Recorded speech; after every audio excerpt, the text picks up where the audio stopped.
Welcome to a new episode of Candid Conversation here on creatingwithin.com, and I am your host, Stephanie Fleitas. And today we're going to be having a candid conversation with Martin Crespo. He is an angelologist, a channeler, and a master Reiki healer, although he's best known for his ability to communicate with angels, specifically your guardian angel. Thank you so much for agreeing to have this candid conversation with us. Thank you for inviting me. My pleasure. And I really want to tell you how grateful I am for what you do, because I started coming to you when I was 17, and it was a very pivotal point in my spirituality. Okay. I've always had this connection with angels since I was little, and it was something that nobody taught me. I didn't have to see anything to believe it. I just knew and had this connection. And I remember when I was 17, the reason how I found you was I had just read the book by Brian Weiss, Many Lives, Many Masters. And it was about reincarnation, and I had always believed in reincarnation. And when I read that book, I was like, oh my God, this makes so much sense. And I had told my mom, I was like, I want to do a past life regression so badly. She had heard about you because at that time, you had appeared on the show Cristina Salaregui, Oh, yes. which is, for those of you who don't know, she was a famous talk host here in Miami, Florida. She had her own show. And my mom was like, oh, I have his number, you should call. So I came here, and I thought I was going to have a past life regression. Surprise. And then I find out that you connect with angels, which was even better because I've always been obsessed.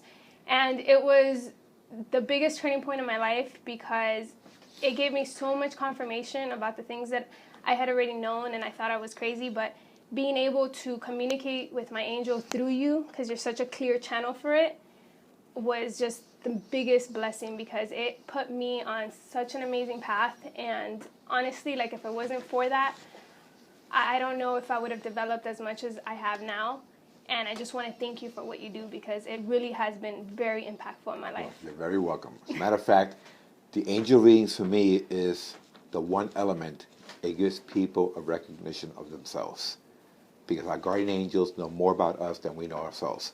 And many times in that little 1 hour conversation, the person walks away saying, oh my God, it's true. Now, what I feel, what I've been thinking, my fears, my insecurities, it all makes sense now. So to me, an angel reading gives the person an opportunity to say, now that I know who I am, now I know what I need to work on, now I have a sense of direction to where to take that to the next level. And unfortunately, most people by themselves are not sensitive enough to tap into that. All they think is just crazy thoughts, ideas, thoughtless things, and it gets to the point they wash them away, and time goes by, and it gets lost completely. So anyone that has an opportunity to open up, like you did at a young age, is fantastic. In fact, it's funny because I really don't do readings until the age of 17 and up. Anything below that, I figure children are still children. They really don't need to know about what's going to happen in the future, who's going to marry. Let them be innocent children and play. So from the age of 17 is where I accept people to come in and connect with their angels.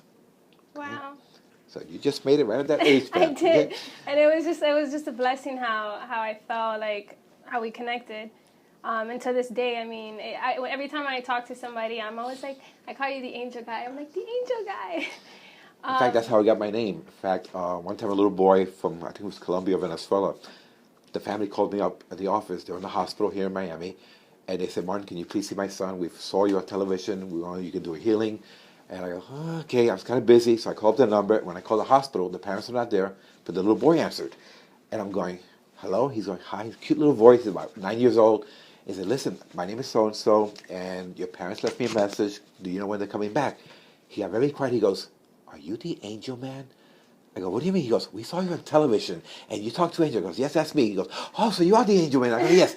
Ever since that day, I got labeled as the angel man. Because of that little voice and that little boy, I said, okay, I like that. In fact, I changed my email to Angel Man right after that. That's awesome. So it's a cute little connection. Yeah. But it's a blessing to have this gift, honestly. But it also brings in a great deal of responsibility. Yes, I can And imagine. to me, it was like from childhood to now, it's been a roller coaster ride. Actually, something that I want to start off this conversation with because I think it's important to kind of get to the essence of where it all started for you. So is this an ability that you always had since a child, and at what age did it start? Can you give me some background? I became consciously aware of it by the time I was 2.5 years old. Wow. So it's something I was born with. Okay. And because of it, it also brought in, obviously, a great deal of fear. I used to live in New York, and I remember at 3 years old, sleeping in bed, and I would look out the window in the middle of the night, and I would see like shapes and shadows. I figured it was just, the wind, stuff like that. But then these shapes and shadows will step out of the window and start walking towards me.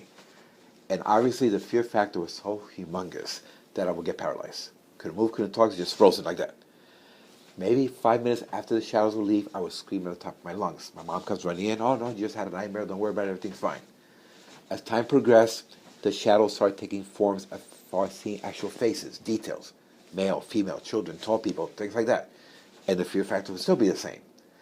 So my mom, I would say, was my savior because she was open enough to say something's going on here. It's not just nightmares.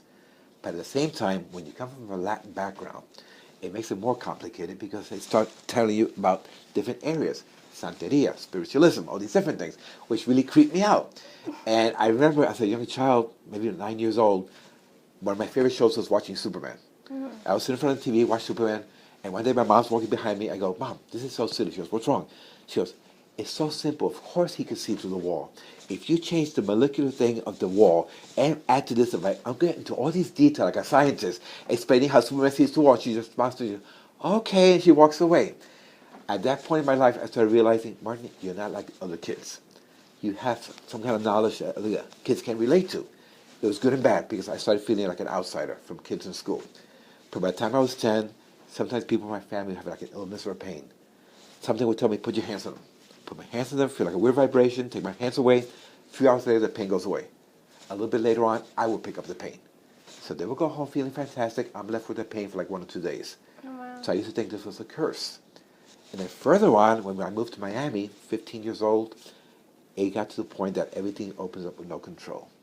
Seeing things, hearing voices, out-of-body travel. I mean, you go to sleep at night, like any other child, teenager, open my eyes in the middle of the night. Instead of being in my bed in Miami, I'm in New York in my aunt's house. Oh, I'm wow. seeing her walk around, I'm seeing what she's doing, I'm hearing everything. I'm in front of her going like this, she doesn't see me. So it must be a dream. So I go like this, open my eyes, I'm back in my bed again, but totally awake. My heart's going like this. It's like 1 o'clock in the morning. I actually wake up my parents, I go, can I call up my aunt? They go, Martin, it's too late. Wait till the morning. That was crazy. How old were you? I was like maybe 14. Oh. So next morning, I called my aunt in New York. I go, Tia, last night, around such and such a time, were you wearing like this blue gown? Were you in the middle of washing some clothes, putting some things away in the kitchen? You dropped this, and that. She goes, how in the world do you know what I was doing? So I go, I was there. She goes, let me talk to your mom. Okay? So that part was good and bad because, one, I got a confirmation that what happened to me was real. The bad part was she tells my mom, what's wrong with your son? How does he know this? How is this possibly happening? My mom has no explanation. So little by little, the word gets out to the family. So now my cousins don't want to talk to me. I'm the weird one. I'm the one that sees dead people. So again, more separation, more solitude. So it actually, to me, this was a curse. And by the time I was 17 or 18, I even told my mom, lock me up in the mental hospital. If nobody can help me, lock me up because I do not want to keep living with this life.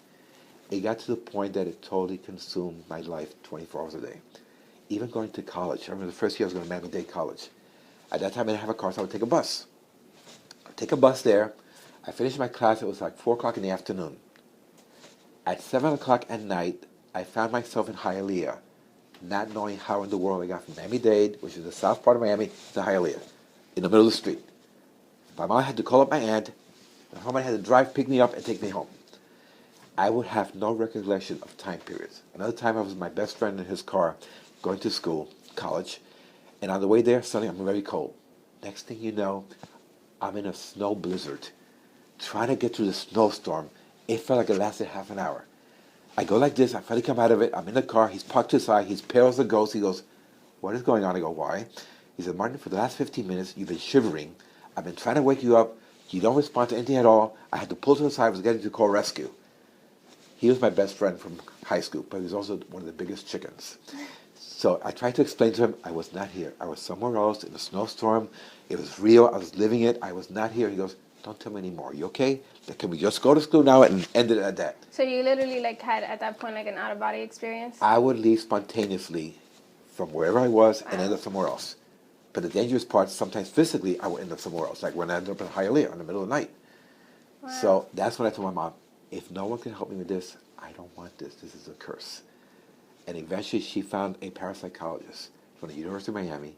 He came to my parents' house. We all sat together, and the first thing he tells me is, Martin, does this happen to you? I go, yes. Do you sometimes leave your body and go up? I go, yes. Do you see dead people? Yes. Everything's yes. He goes, Martin, thousands of people do this. So the first time in my life, it was like, I'm weird, but there's a lot of weirdos. I'm not the only weirdo. But he told me, your problem is you're open 24 hours. So, and this was a psychologist? Parapsychologist. What's a parapsychologist? It's someone that has taken psychology and take that degree to the next level where they study altered states of the mind. Ah, okay. Everything so from open. the supernatural to ghosts to ESP That's awesome. and all that. Okay. So someone that was educated in that area finally talking to me was like, thank you, I don't have to see no more santeros, I don't need any more ribbons around my head, things like that. It's normal. But he says, I can work with you and help you shut it down.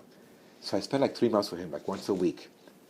But it started getting weird because the more I spent with him, the more my abilities got stronger. And the more I could see that he was taking this more of a personal mission, where I was being used as a guinea pig. And I could sense like he was seeing me as a object instead of a person he could help. So after a while, I sort of separated and said, I can't go back anymore. Like his and I own cut research. off. Right, for his own research, for his own personal goals, and I didn't like that. But by that time, I had more control of my abilities. But even with that, it was like, this is still a curse. I don't want this. I don't like this. It creeps me out. And I kept trying to block it. The more I blocked it, the more I would have complications with my health. And because of that, I ended up dealing with cancer. I ended up dealing with leukemia. Surgeries. I I remember that. And how old were you when you got cancer? First time I was dealing with this about 19 and a half, almost 20. Oh my God, that's so young. And then about 26, I was having major surgeries. At one point, I was in the hospital for almost 2.5 months, tubes everywhere. And I really thought, this is it. Then my angel appears, and I see her, she smiles, she says, don't worry, another week. I go, another week what? She disappears. I go, another week what? Next thing you know, all my blood count gets back to normal. Everything starts kicking in. The immune system, wires are being plugged out. Within a couple of weeks, I was out of the hospital. But even with that, I was the biggest skeptic in the world. To me, it's like, Martin, you have tumors in your head. That's why you're seeing things. But they'll go, yeah, but I hear voices too. Well, the tumor's affecting the part of the brain that has to do with auditory. I did not want to accept this at all. That's interesting. It wasn't until, I would say, my late 20s where I started doing, not really readings, but telling people things that I trusted. And they would confirm to me, Martin, exactly what you told me is correct. This happened, or that happened. So that started giving you confidence? It gave me confidence because it allowed me to think, you're crazy, but in your craziness, you can help people. And as I got a little older, I was working for the phone company, management, and I had like 100 people reporting to me, most of them women. Nothing personal, but it's not easy dealing with 100 women. So many times they would come into my office with their personal problems. So they Martin, I can't come in tomorrow because I have to take my son to the doctor, he's got this and this. And while they're talking to me, I see their angel behind them. And I'm going, what the heck is going on here? So their angel will be telling me, their son's got this and this. And I'm going, I'm in an office right now. I'm a manager for the phone company. I cannot be doing this here. So the person will leave, and I'll go, what am I going to do with this information? How am I going to tell my employer these things? So what I did was, in a roundabout way, I'll say, listen, I was just thinking about what you said about your son. Did you ever try checking into this, and this, and maybe see if maybe they have this problem? We'll see. About a week or two later, they'll come, Martin, you were exactly right on. I took my doctor's opinion, went to see this doctor you told me about. They fixed the problem. My son's fine, okay. I go, okay, thank you. But then in my mind, I go, don't do this again. Do not appear in my office. This is not the place for me. And as more years went by, it got to the point that the frustration of the management, the responsibility, I mean, it's a great title, great responsibility, great salary, but it was so overwhelmingly draining that I thought, Martin, there's something else there. But at the same time, I was dealing with cancer again. So I was going. So you had gotten cancer at that point again? I'm going, which way do I go with this? So again, my angel appears. And one night she tells me, it's time for you to move on. I go, what do you mean? She goes, it's time for you to dedicate your life 100% to this. So I'm thinking, I have cancer. I've got bills. I've got problems. I cannot just walk away.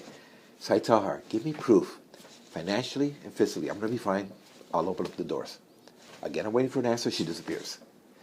Out of nowhere, almost 2.5 weeks later, they offered an early retirement package to all the managers in my department who have 18 to 20 years of the company. I had like 19 and a half years. It was 2 years salary, 3 years insurance, and walk away. So I was going, okay, that sounds good. About 2 weeks after that, I go back for some more medical tests. No trace of cancer in my body. Body's clean. So I go, what more proof do I want? So I took the initiative to walk away from that job and step into this field. Very scary, because even though they gave me proof, it was still like, what are you going to do when the money runs out? Because in the beginning, I felt, as a person who has a gift, you cannot charge. So I started doing healings and readings for free for almost a year until my bank account kept going down, down, down. I go, Martin, you need to buy bread and milk and survive. I was married. I had responsibilities. So then I said, okay, let me start doing readings, but I started doing it in my house.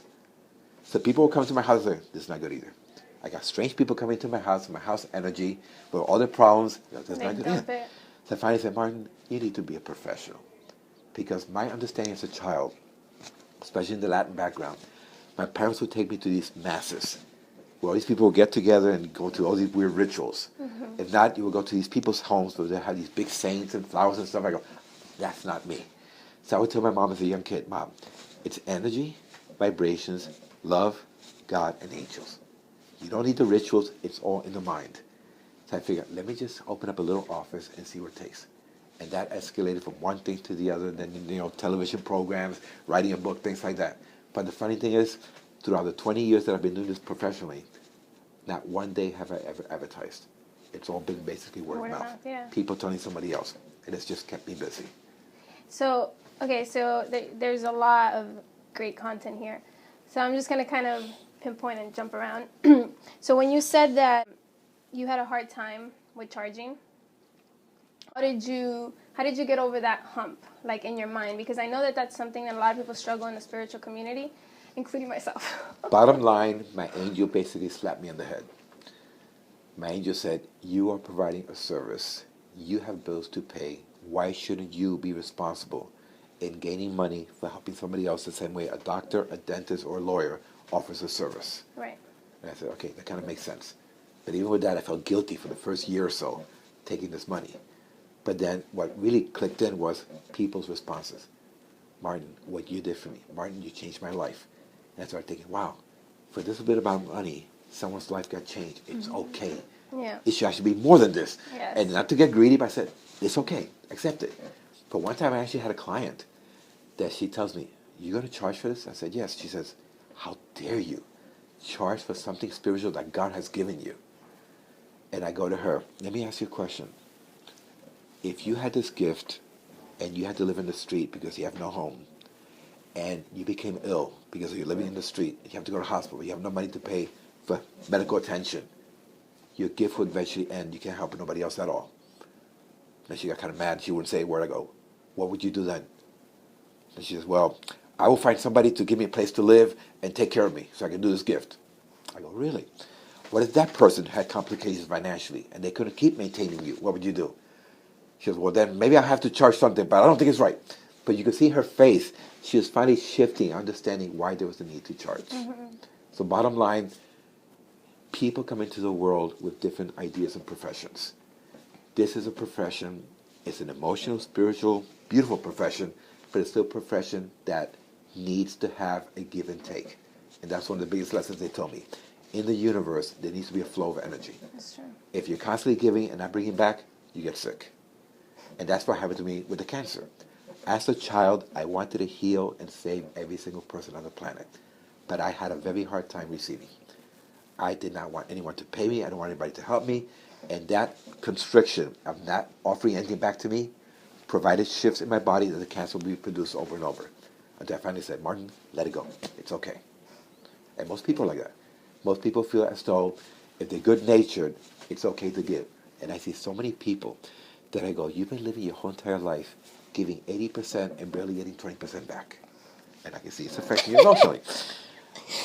And because of that, those people at the end up with so many hardships that they're not able to finish what they came here to do. So we need to learn to give and take. It's a balance. It's part of how the world evolves. Sorry, yeah, you did hit a spot. Okay. It's okay. Most people that come into my office end up crying. So I replace tissue boxes every week. That's a normal process. It's true. No, I hear you. And it's funny because I understand it intellectually.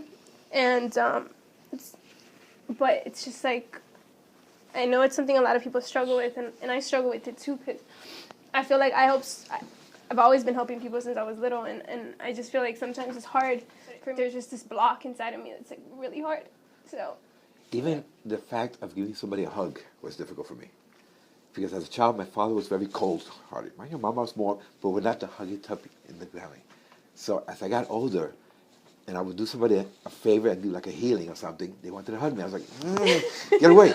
And then at one point, I was trying to find a religious like foundation. I was raised in a Catholic church, Catholic school, which was very difficult because you're a little child seeing dead people walking around, then you're listening to nuns telling you their religion, their beliefs, and they didn't match.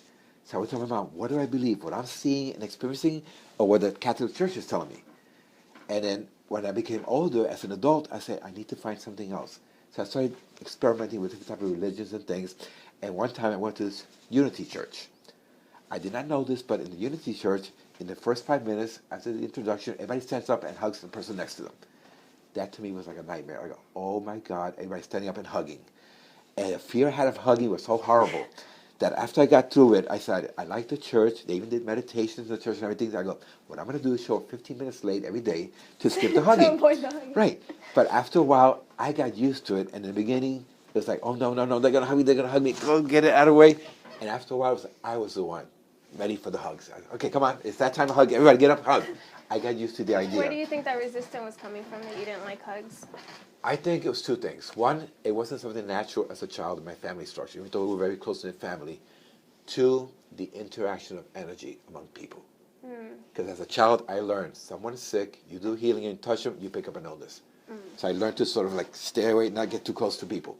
Plus also by the time I was 12 or 13, as an intuitive, by being close to someone, I would pick up their emotions. So I sort of taught myself to keep a distance, keep a little tunnel space around you, so you don't have to interact with that. That's interesting. So let me stop you there, because that's a good subject. So for somebody who's like empathic and who pick up a lot of energies, and you're able to feel people's emotions, sometimes I recognize that when I was younger I was very empathic and I feel like I shut it down. But I've started to notice that I've opened up again, and for the first time I'm starting to have the awareness of that I pick up other people's stuff, but I take it on as my own. But I haven't been able to identify that it's not mine. And I'm sure that other people go through that. So how do you start identifying what's yours and what's not? Because sometimes you're hanging out and then all of a sudden you start feeling a certain way that you weren't feeling before. My wife is like that.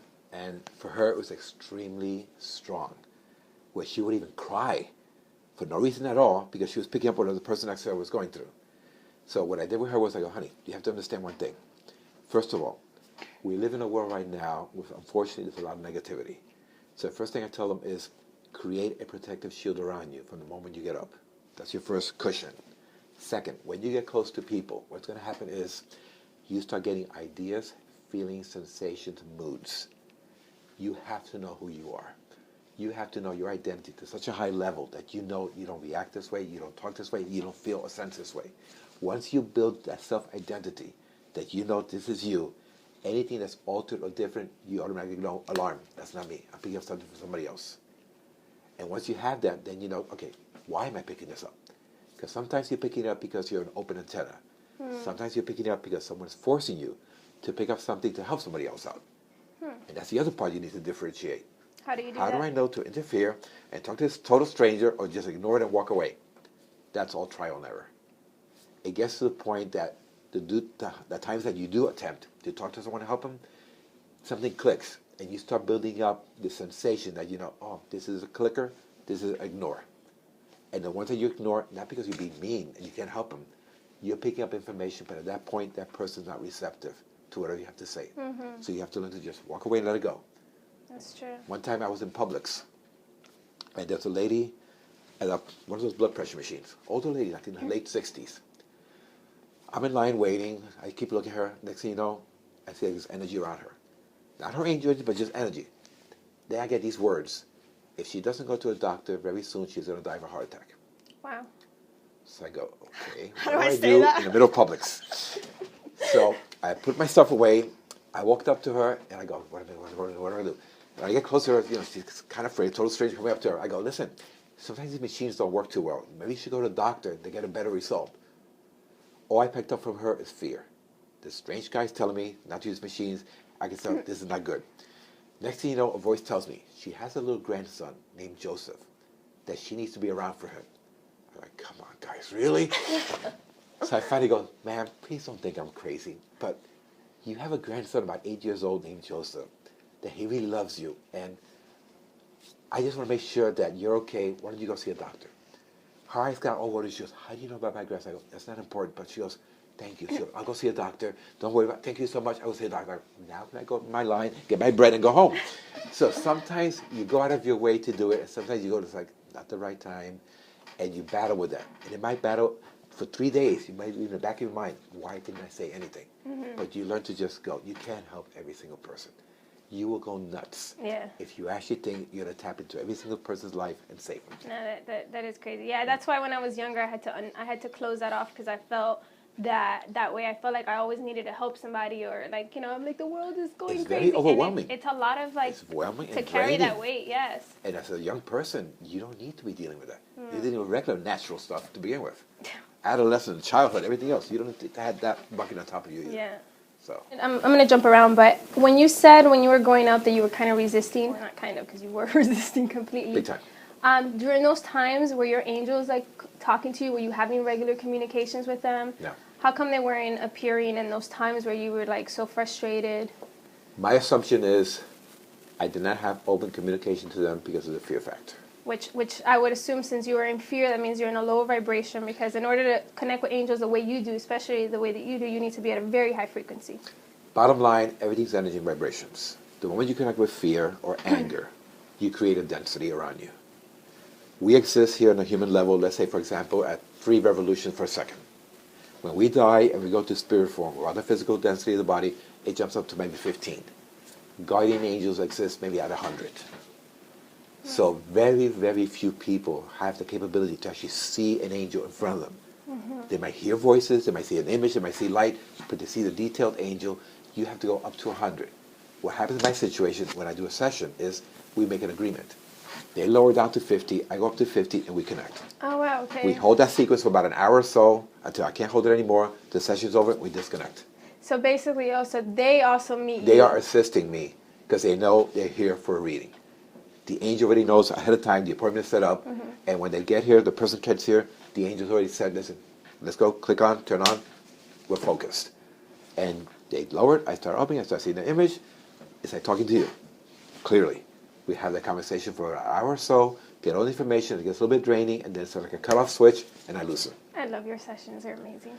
They're fun, but in the beginning, they were extremely draining. I can imagine. I would do one reading and not do anything at all for 5 hours. Because physically I was so drained, because the human body was not meant to exist at the 100% level. So I used to finish a reading, I felt like I ran a marathon. I had to just sit down or lay down in bed for a couple of hours. Now I can do maybe 5 or 6 sessions within a 7-hour period. What has changed? You just feel the practice and...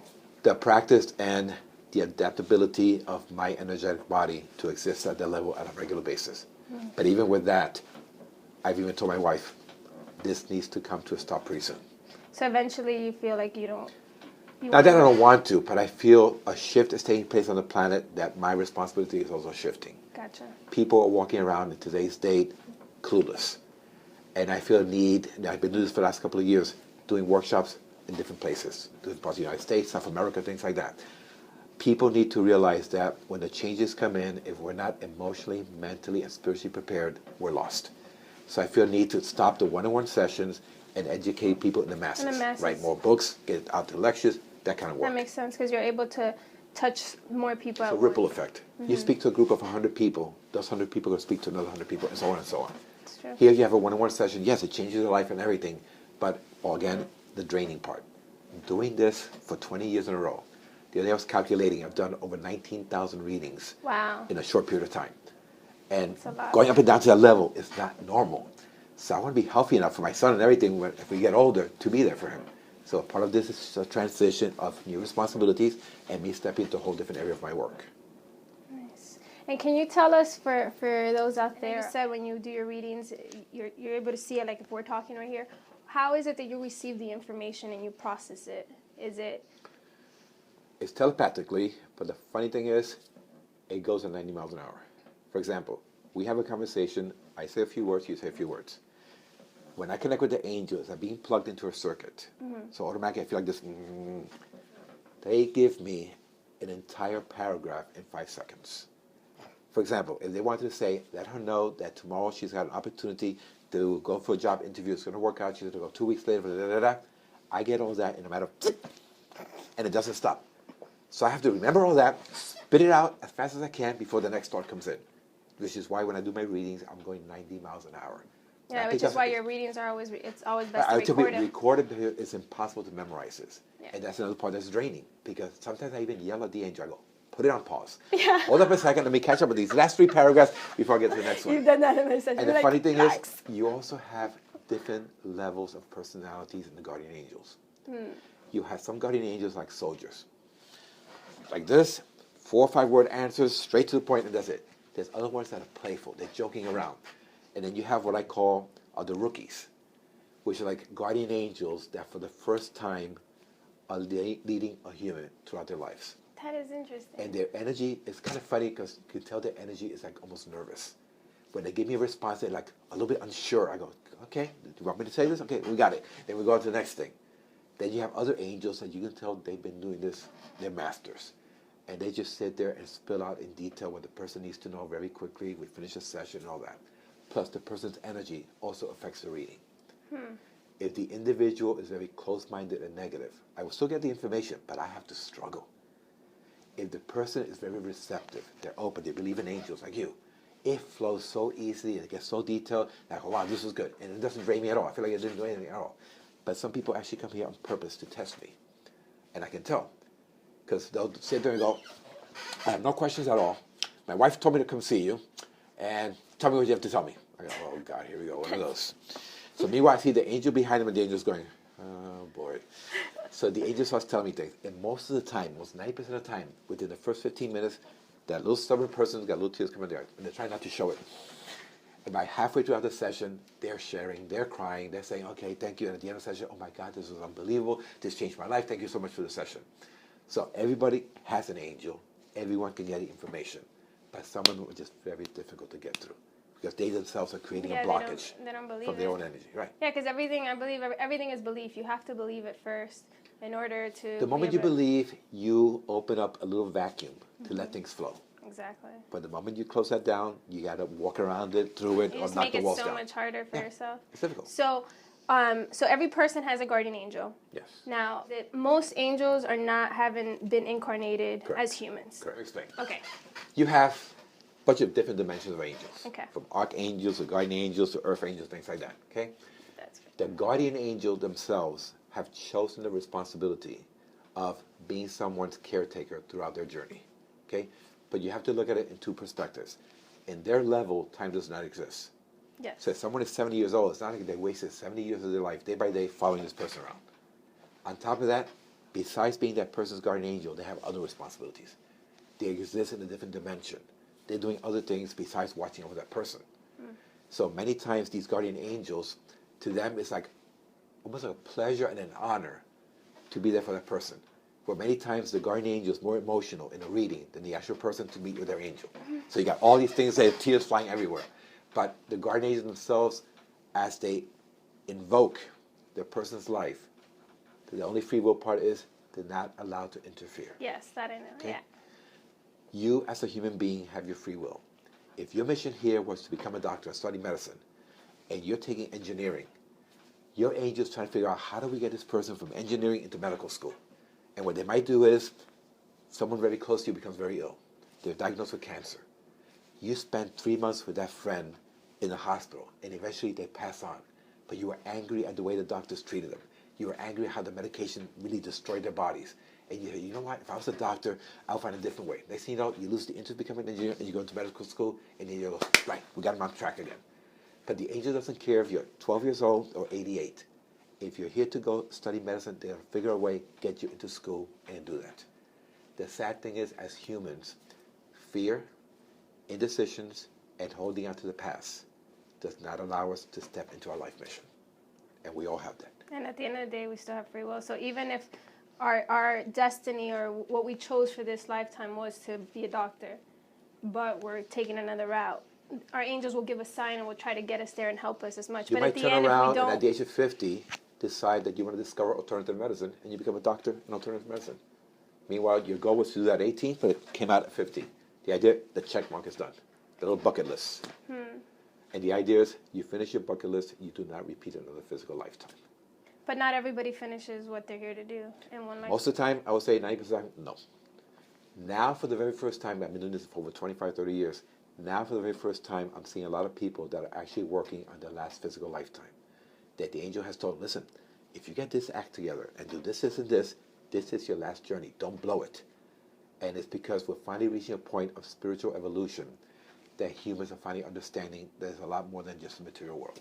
And we're ready to move on to the next level. But that also brings a whole other door of why we're doing that, because of changes on the planet, ETs, and things like that. God, there's so much good content. So, okay, one of the things I wanted to ask you, since we're on the guardian angels topics, do guardian angels choose, like, do they choose us? Do we choose them? And do you have the same guardian angel for all your lifetimes, or do they change?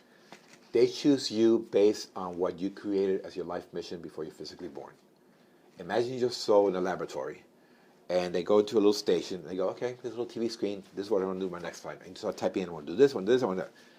Based on the information that you're typing in, these levels of guardian angels are reading this. Based on their own sense of knowledge, they say, you know what, I can really help this person. This person, I know exactly what I'm going to do to get them to accomplish that. And they connect with us right before we're physically born. Throughout your life, you have other angels that come and go, besides the guardian angel. You might be opening up a new business. This angel comes in, helps you find the location, helps you find the financial resources to start the business. The business gets going, they take off to help somebody else out. So sometimes in a reading, I'll get 2 or 3 angels pop in. The guardian angel and the helper. And the helper explains what they have to do, they leave, and the guardian angel explains what they have to do. So we constantly have this assistance around us, in addition to spirit guides, which are family members that die and come back and also try to help us. That's what I was going to say. And what about the spirit guides too? I've learned a little bit from the Santeria, being around the, Catholics and Cubans. Spirit guides sometimes also may not be family members, but they're just helpers, but they're more closely to Earth. What people don't understand is many times people think that when you die, you suddenly become this engulfed being of light. Right.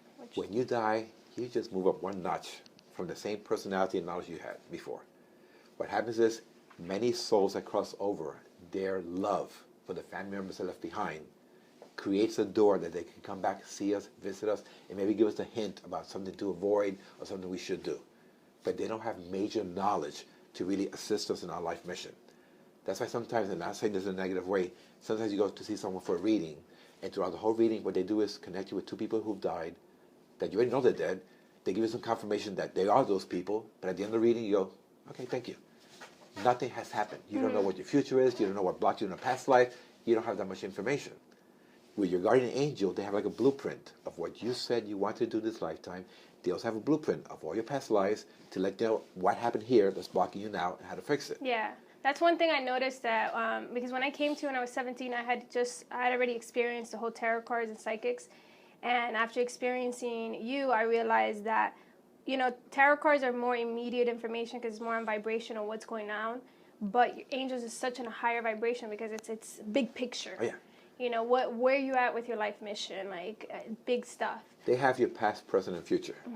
And most tarot cards, you're getting an idea as to what to expect over the next 6 months. Right. How to deal with it. So people who have those, because people have guides, for example, like I feel like some people are more connected to angels, some people are more connected to ETs, and other people have like guides. So what's the difference between somebody who maybe is not like a relative guide, but just un espíritu, like a spirit guide that somebody has, that helps them give information to other people, like mediums or, psychics? It has its benefits and it has its drawbacks. Okay. The reason is a spirit guide could be someone, for example, I've known people that have spirit guides that when they were alive, they were incredible doctors. And they still have this knowledge. So what happens is these individuals channel these spirit guides and they give information to other patients about what they should do with their health, which is great. But again, you have some spirit guides that are, again, just spirits. And they just want to get attention. They can actually trick you into saying they're here to help you out, and all they want to do is use you as a way to interfere with people's lives, a negative spirit. Many times in low-level vibrations of spirits, which unfortunately sometimes is practiced in Santeria, you will get spirits that are still connected back to 200 years ago.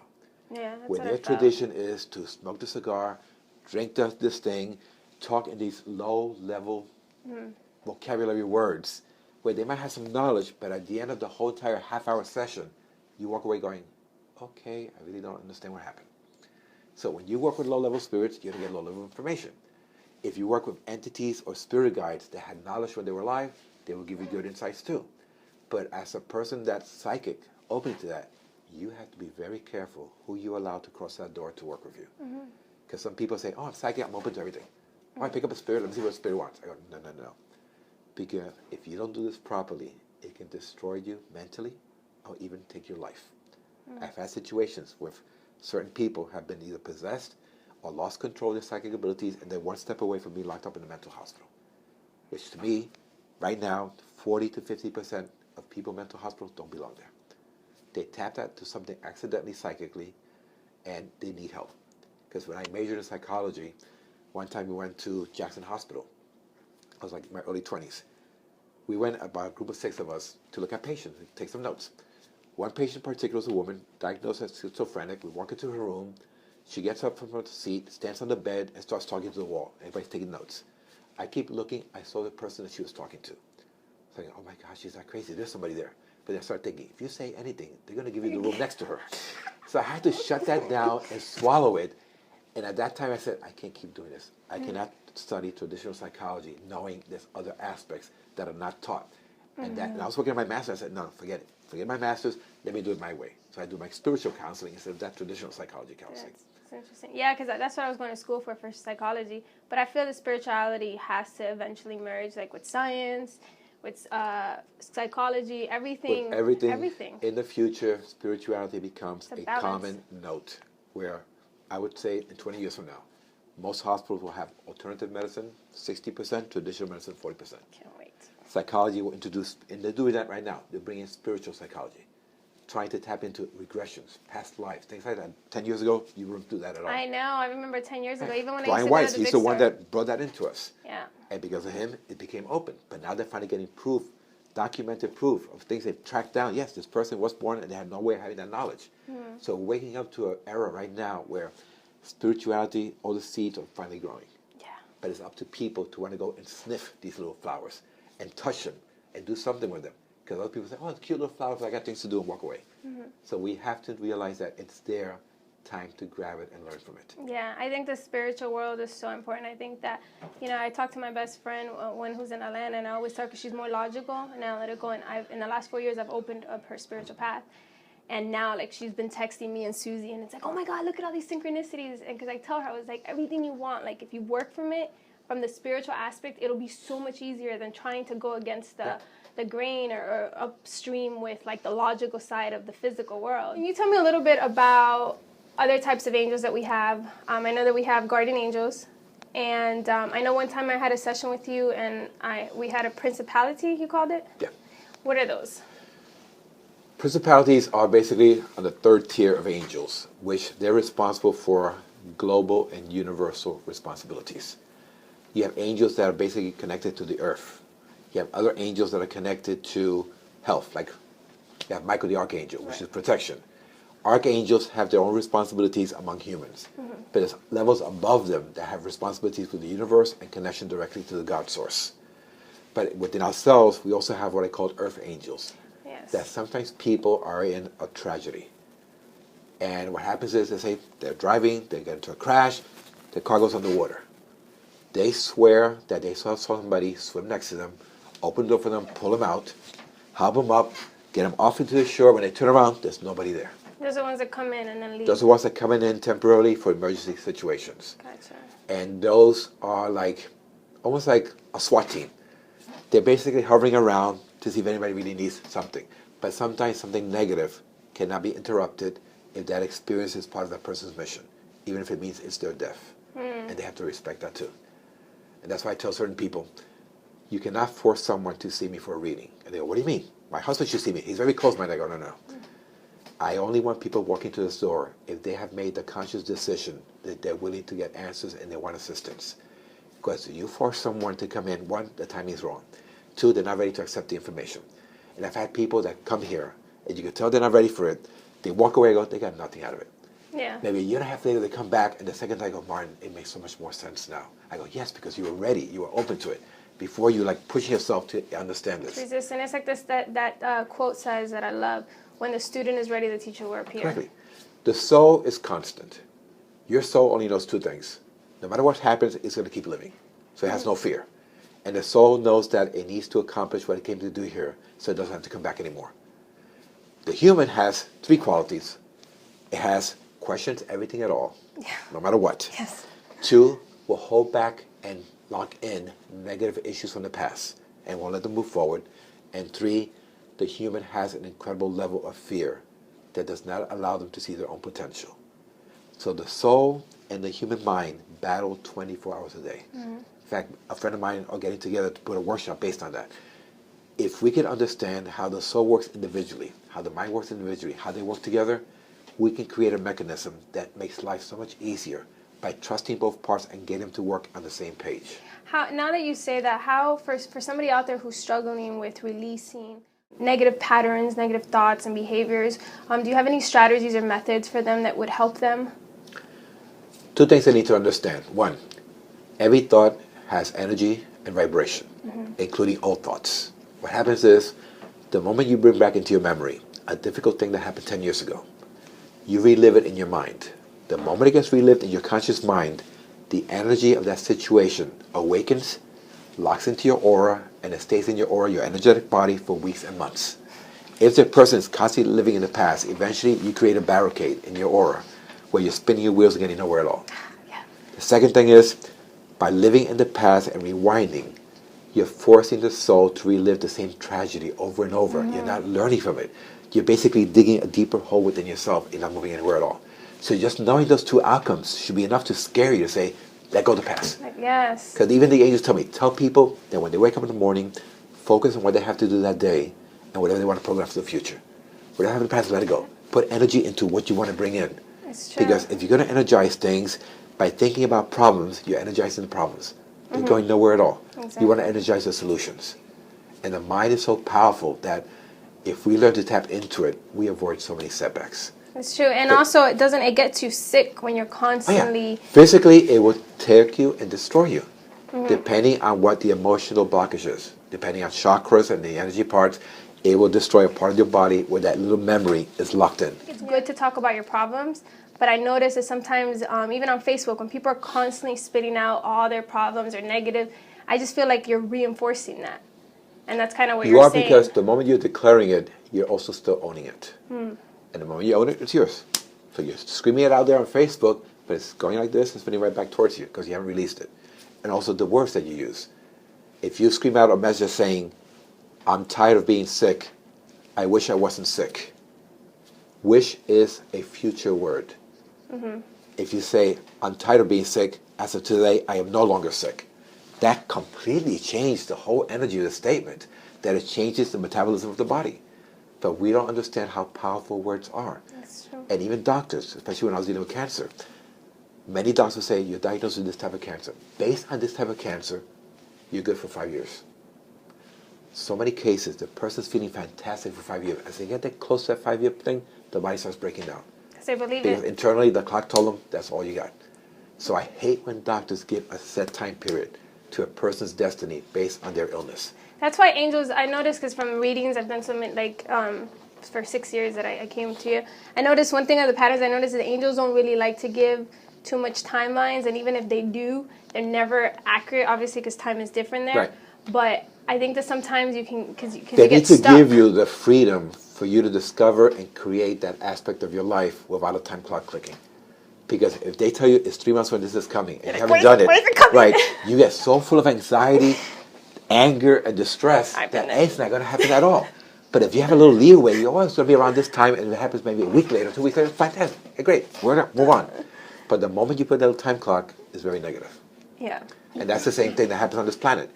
We all live on a time clock. From the moment we wake up, there's a schedule. In fact, this morning, I put something on Facebook regarding that. If we learn to stop looking at our clocks and look at our lives, things get a lot easier. But we've been programmed to exist on a 24-hour schedule To-dos. where everything has a specific time period. At this age, you can do this. At this age, you start school. At this age, you're allowed to drink. At this age, you're allowed to vote. At this age, you get a retirement package. So it's all set that we live on those same goals. Take away all those time periods and live your life. Right. Whether you're 30, 40, 50, be a kid. You don't have to stop being a kid because you got out of high school. Be a kid when you're 30, 40, or 50. Don't worry about the little time zone. But we're programmed. Yeah, it's just, that's why I'm getting out of the matrix. Yes. We've become, and the sad thing is, most governments have programmed society in such a way that we become adapted to follow rules and regulations. It works to their Of course, because I want to keep everybody. Yesterday I saw the movie Divergent. And it was really interesting because such a concept of like keeping everybody in a box, like you're supposed to fit in a box, and if you don't fit in this category, you know, you're a danger to society. Yeah. And you know, it's a movie, but it's such a powerful. That's why I love movies, because there's so many powerful messages hidden that people don't realize, that there's so much going on that meets the eye. Even the educational system here in the United States, it's scheduled that for 12 years a child is taught to obey, to gain information, and to stay in that box. Oh, yes. Because once they graduate, then they can use that person to put in a job atmosphere that they want, where they are controlled to work from 9 to 5 and produce. Perfect setup. Little tiny puppets. Yes. That's why I hated school growing up, because I feel like I don't feel the school system promotes critical thinking. It promotes a bunch of robots and memorization, but not individuals to think and question for yourself. It's just especially now, like with the FCATs and things like that all over the United States. Yes. These poor children, for almost the majority of the school year, are being taught certain things so that when they reach that test and they get good grades, the school gets rewarded, the teachers get rewarded, everyone's happy. But meanwhile, the kids are the ones suffering. Yeah. No one takes into consideration what they want to learn. Yeah. So I really feel that by the time you're in 6th or 7th grade, and I've been trying to do this, they should incorporate meditation and visualization into schools. Yes. By the time they're in 10th or 11th grade, they should have the freedom to have courses developed for them to try out specific areas of interest and careers. And not have to wait to make a decision in college where they have to invest hundreds of thousands of dollars, and then eventually find out, oh my God, I've been studying this for 3 years, I don't like this. And there goes all that money lost. That's true. So there's a lot of changes that need to take place. So now that you're saying that, recommend from your perspective and from the Angels' perspective of how can someone, first of all, find their passion or their purpose, I'd rather say their purpose, and then how do they get the courage to follow that purpose? Because sometimes that purpose is not going to be the path that's been laid out for us. It's going to be sometimes outside the box. One, they have to basically ignore everything they've been told. Because if you follow what your parents think you should do, what society thinks you do, and what the education says you do, you're following a pattern that's not in your heart and soul. Two, they have to grow in an atmosphere where they have the freedom of creativity and thought, which unfortunately in most families that doesn't exist. Everything's predetermined. But if children by the time they're 10, 11 have the freedom to explore, to experiment, to do things on their own, see what part of them builds up, that's fantastic. And I've even worked with some indigo children, 6 to 8 years old, that their creativity and their mindset is at a college level. But because of that age, they're not allowed to do that. They still have to follow the simple ABC planning, the mathematics, and everything else, and they lose interest in what they have. So we need to realize that as an individual, one, make most of your decisions based on your gut feelings, not on logic. Two, they go to fear. You're capable of trying anything at all. Whether you want to be a pilot or swim underwater, give it a chance. If it scares you, then you stop it. But don't predetermine certain fears or limitations. If we can start doing that and give these kids that freedom and that capability, we allow these little children to grow up and be incredible support systems for the whole planet. Right. But right now, we're still in the old ways. We're still sort of building up little blocks of children. All programmed, twist their head and send them out. Wind them up. So we got to change that. There's a lot of things we have to change. And what about for people out there who want to connect with their own guardian angel? How do they do that? How do they go about connecting with their angels? As I mentioned, it's not easy. But there's 3 techniques that I try to teach. One, meditation. Once you meditate, the density of your body goes to a higher level, which means you're closer to your angel. 2, attempt to do exercises with either tarot cards or automatic writing. Okay? 3, go out of your way to start speaking to your angel, even though you have no idea whether they're listening to you or not. Okay? The moment you open up a door of communication, you actually remove all this interference that they are allowed to get closer to you. Yes. So if you follow those simple little guidelines, eventually you get hunches. You pick up things in your dreams. And You don't get be gut scared feelings. to ask for signs. Yeah. Also, sometimes, many times my angel, I'll say, prove it to me. No, that's not good enough. Give me something else. And many times you have to realize they work with symbols. They don't work with words. No, it's true because I always try to realize, like, it's hard for me because I'm not like a psychic. I don't do guides and stuff like that. Like my best friend, you know, she's more of a medium. But I've had this connection with my angel, and I'm always trying to explain how they communicate with me. But it's like a telepathic thing. I can never explain. It's just like a feeling, right. A sign. But they're like people. Like I talk to my angel, like my best friend. I'll sit in the room talking about myself. So I never do a reading where they go, "Hi, Martin. My name is Jacob. I'm their angel." Okay, it's just everything's just flowing in, and I'm just repeating it to the person.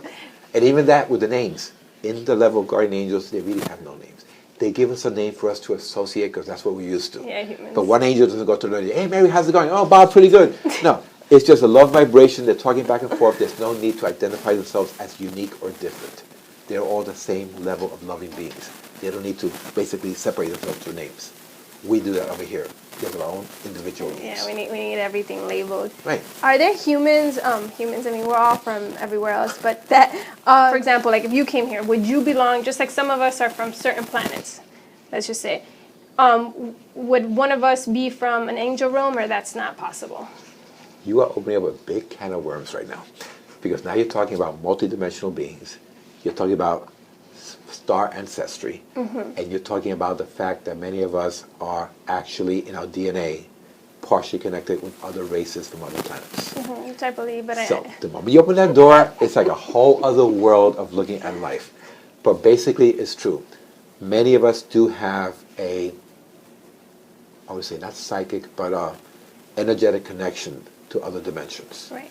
Some of us are born through other dimensional ways, but we come into a physical form. Mm-hmm. Some of us have actually had past lives where we were not human, and then we converted back to being human in another lifetime. Okay, yeah. But right now, we're getting a wake-up call because a lot of alien races are entering the planet for 3 reasons. 1, to assist us in raising our consciousness to a higher level. Okay. 2, to help us avoid any more mistakes.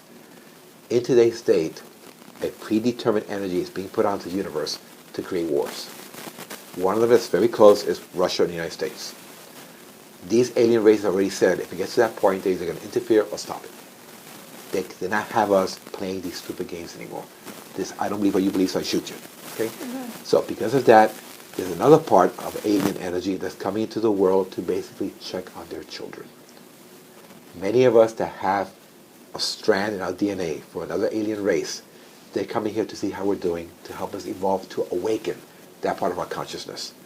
Which is why I would say if today in the world there's maybe a 10% of true psychics, within 10 or 15 years from now, it'll probably be 60%. There is going to be a lot of people that are going to start all of a sudden becoming more sensitive, intuitive, seeing things, getting messages. And also because of the work that other aliens are doing to help our race evolve to that level. Yeah, because that would be our natural state anyways.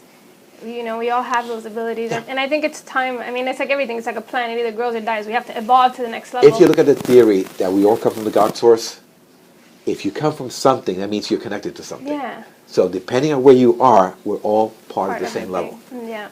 And as long as we let go of the fear, we can finally get to a point that we can evolve.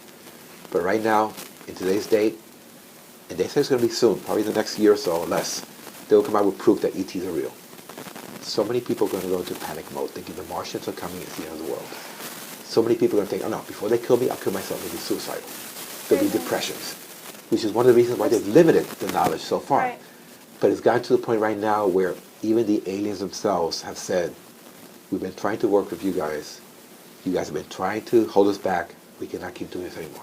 We need to be recognized as species, as members of the galactic force of living creatures. Yeah, and it's crazy to me because I know that not everybody's ready for this information, but for me to, I don't understand how we as humans cannot possibly conceive or think that we are the only species in this entire galaxy. I mean... Especially if you look at the galaxy and Earth is one little tiny dot. One little tiny, yes. Right. It's easier to say there's nothing there exists than to believe there's something out there that's more powerful than us. Yeah, it's scary because anything in the unknown is scary. Yeah. So for us to say they're not real, we stay in our comfort zone. But the moment we declare they're real, we don't know what to expect. So we go into panic mode. Because we need to control everything, we need to know. But it's like a room. It's like once you put the light in it, it's already light. It's, you know, because everything that was once unknown is now known. So it's a process of adapting to information that's already there. Yeah. And if we as humans can all get on the same board and do that, we have a nice future coming up. But if we don't start changing from what I'm seeing, we have a very delicate time coming up.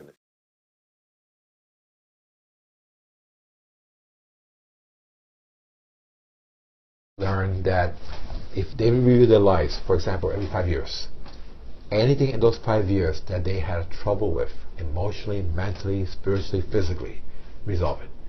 Get to the point that you're only living in trauma the past 5 years. That way, when it gets to the point that you're very close to ending your life, you don't have this excess baggage that's going to force you to repeat another physical lifetime and do the same thing all over again. We have a tendency of holding on to things for so long that by the time we go to resolve it, it's too late, and it doesn't allow us to move forward into accomplishing our life mission. We're all here to finish what we came here to do. If we can do it holding hands and working with each other, we all do it at the same time. But the moment we create this separation that's always existed throughout time, that prevents a big blockage. We have to learn to realize that we're humans living on the planet Earth. Regardless of where you were born, what's your background, we're all humans on the planet Earth. If we get that concept and work together to the same goals, we finally get it made. We move forward. Can you let everyone know where they can find information on you? I know you have. I know you had one book out. I think you have a second one out already, or is it? I'm working on the second book right now, and I'm starting the third one on the side. Nice. But the first book is Messenger for the Guardians. I also have my website, which is basically my name, www.martincrespo.com. And before we close out, can you just let everyone know what they could expect with if they had a session with you? I know that you're about to wrap those up soon. The angel reading consists of different things. One, obviously, is meeting your angel. Two is learning what the heck your life mission is. Why did you come back into this world? Three, I get to review a particular past lifetime that's holding an energetic blockage, not only to review it, but to remove the blockage. Four, they do a physical checkup on you. Five, they talk about your family structure, love life, and finances. And six, many times they give you like a little roadmap for you to follow to have the mission to reconstruct your life in a whole different perspective and push forward. So it's almost like a combination of past life regression, a psychic reading, meeting your angel, getting health check, all thrown in one. It's like the best. It's like an injection for the soul. It's overwhelming because many people finish the session, they're sitting there staring and going, hello, are you still here? They're going, uh-huh. And I tell them, listen, go get some coffee before you drive. It's a lot to get hit with in 1 hour. It is. I love it. I feel like when I've left here, I mean, I haven't done it in a long time. It's just like, oh, it's such a high. But the other thing that's cool, too, about Martin is that you're only allowed to visit, you can correct me, you're only allowed to come to him once a year because angels, they don't want you to rely on their Not that they don't want you to rely. They understand the process that as a human, you enter a new lifetime to learn lessons. If they take your hands every 4 or 5 months, tell you what to do, you're not going to learn anything at all. You become dependent. So they've told me if it's an emergency, 10 to 11 months, once a year, but no more than 4 or 5 sessions in a lifetime. And I have people that call me like the 5th or the 6th time, they go, Martin, it's an emergency. I can't see you. They yell at me. And they even curse me out sometimes. I go, that's what it is. But understand, once you understand in the first 2 sessions what your life mission is, what your blockages are, what your weaknesses, what your strength is, what else do you need to repeat over and over to basically get back on track? We have an insecurity as humans that we need to be pushed every 5 minutes. Okay, now take that step. We need to learn to be strong enough not to depend on that. They're not counselors. They're like a psychiatrist that you see once a month until you recover from something. They're basically loving beings of light that are pushing you to do what you said you wanted to do. You have that responsibility, not them. Love it. Okay. Thank you so much. You're welcome. I really My pleasure. appreciate it. Everyone, thank you for tuning in to another Candid Conversation here on creatingwithin.com.